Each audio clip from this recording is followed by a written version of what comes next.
Hi there, this is Dr. Karp, and this video is about sleep. And we've spoken about sleep many times, but I decided that it's important that we actually make a video about it because it's so important. And we'll go through all these different things. We'll talk about the risks of poor sleep, the causes. We'll talk about what's called sleep hygiene, or making sure that you're putting yourself in a situation where you're going to have a good night's sleep. And then we'll talk about the herbal remedies and the minerals and the vitamins that can also help. And so if you want a really good review on this, and specifically insomnia, go to the Life Extension Foundation. It's where I got a lot of the information for this video. It's first of all, it's an amazing organization that I think you can learn an enormous amount from. I know that I've learned an enormous amount from them. But for this particular video, there's no question that a lot of the information came from that website. So check it out. First is the risks of poor sleep. So elevated cortisol can lead to weight gain, it can lower your immunity, and increase the risk of diabetes. In fact, one night's sleep, the one night's interrupted sleep, can actually affect your blood sugar for 48 hours. And cortisol also makes the fat cells actually get bigger. So this is something that we don't want to have. So you get increased inflammation. There's heightened pain sensitivity, as well as increased risk of stroke for people who don't get a good night's sleep. Now, the causes of not getting a good night's sleep are many. And so caffeine is one, nicotine is one, even alcohol is one as well. And the reason is because there is stimulation of dopamine receptors in the brain, which leads to a form of excitability. And so even though we feel like alcohol is a sedative and can improve sleep, it does just the opposite. And I'll have actually a separate lecture on dopamine, because dopamine receptors can be activated in so many ways that we might not be aware of. And if they're activated in, I would say, sort of abnormal ways, then we get things like addiction, as well as unusual cravings. And so actually we'll get into dopamine in another lecture. Shift work, of course, if you're working nights, obviously that's going to be a cause. And sometimes difficulty sleeping or just plain insomnia is associated with certain personality traits like introversion and repression of feelings. And while we're on that, things like excessive worrying and anxiety also are causes of poor sleep. Of course, it's probably not a surprise to you.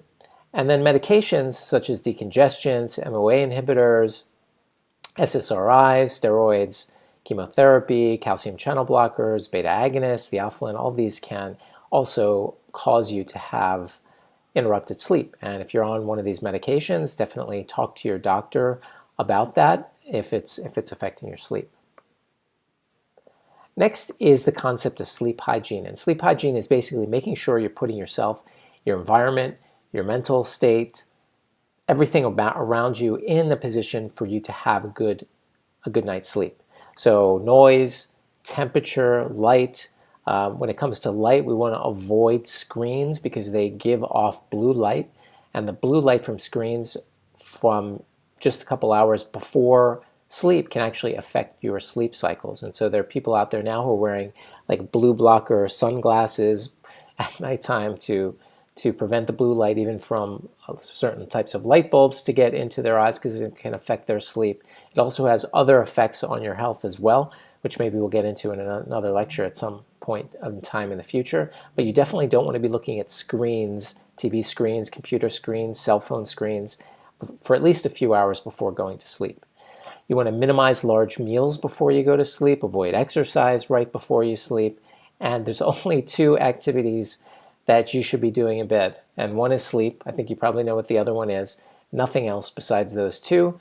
And that means no snacking in bed. It means no watching TV in bed, if you're having trouble sleeping, that is. Anything else besides those two things, just reserve your bed for those things so that when you get into bed, then it triggers sort of a mental association. You're sort of programmed that when you get into sleep, it's for one of those two things. Next is to get everything out of your head onto paper. This suggestion came from Brian Tracy, who is a business coach as well as an efficiency expert. And that is to make lists before you go to sleep. Prepare your day for the next day. Get everything out onto paper. Also journal. That also helps.